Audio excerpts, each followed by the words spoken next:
Selon toi, c'est quoi l'assiette du futur? C'est une assiette résiliente. Une assiette brute, quoi. Une assiette hyper locale. Les légumes du jardin, échange avec des fruits du voisin. C'est une assiette à haute valeur éthique, clairement végétale. C'est aussi une éducation du futur, donc c'est comprendre comment fonctionnent nos aliments. Un des plus gros préjugés de l'alimentation végétale, c'est qu'on est des bouffeurs de salade et de graines. On peut tellement bien manger sans manger de viande ou de poisson. Aujourd'hui, on ne consomme rien par rapport à ce qui est possible. Les chiffres mentionnent qu'il y a plus de 30 000 espèces à travers le monde qui sont comestibles. Ça donne une idée du potentiel en fait, et de diversité.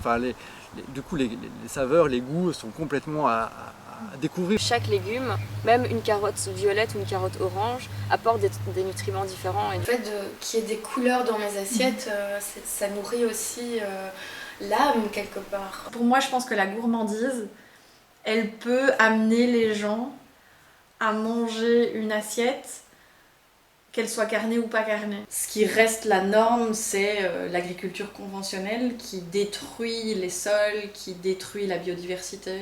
C'est hyper énergivore. Pour produire 1 kg de viande, il faut 13 kg de céréales, des litres d'eau. Et que les politiques continuent à promouvoir, notamment à travers la PAC. Quelqu'un qui n'est pas du tout bio, qui utilise beaucoup de pétrole, pourquoi celui-là il mériterait de gagner plus que quelqu'un qui fait l'effort de réduire sa quantité de pétrole et aussi d'augmenter la diversité animale sur son terrain. L'alimentation a ça en plus que si on mange plus local, si on mange bio, si on mange moins carné, on réduit clairement la pression sur les écosystèmes.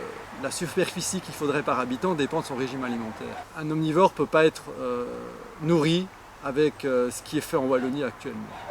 Mais on n'a plus conscience, je pense à des exemples où les enfants, quand on leur demande d'où vient le lait, ils ne savent même plus que ça vient de la vache, ça vient du carton au magasin, quoi. Avec le développement des plateformes pour commander et tout recevoir à la maison, on cuisine plus, on mange seul, on mange derrière un écran.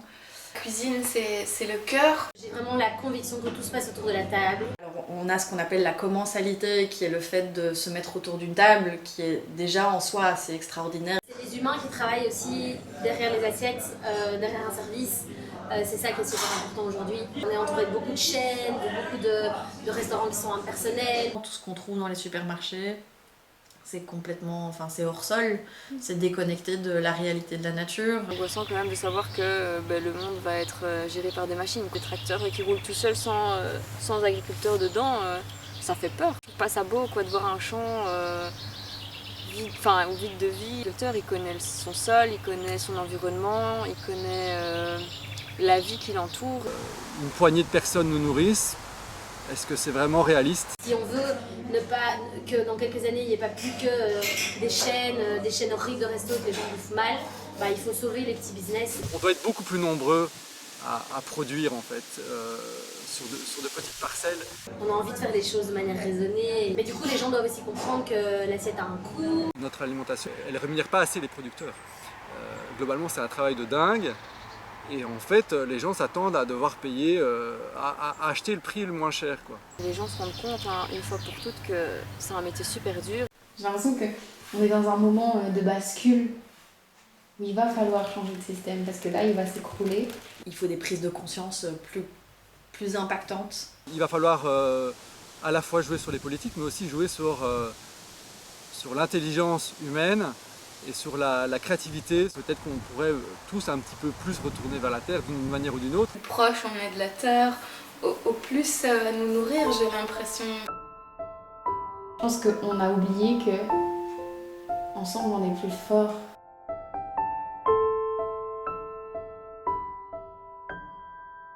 Il y a tout le temps des solutions, il y a toujours... si on veut vraiment faire quelque chose, je pars du principe que c'est possible. Relions-nous, relions-nous aux vivants.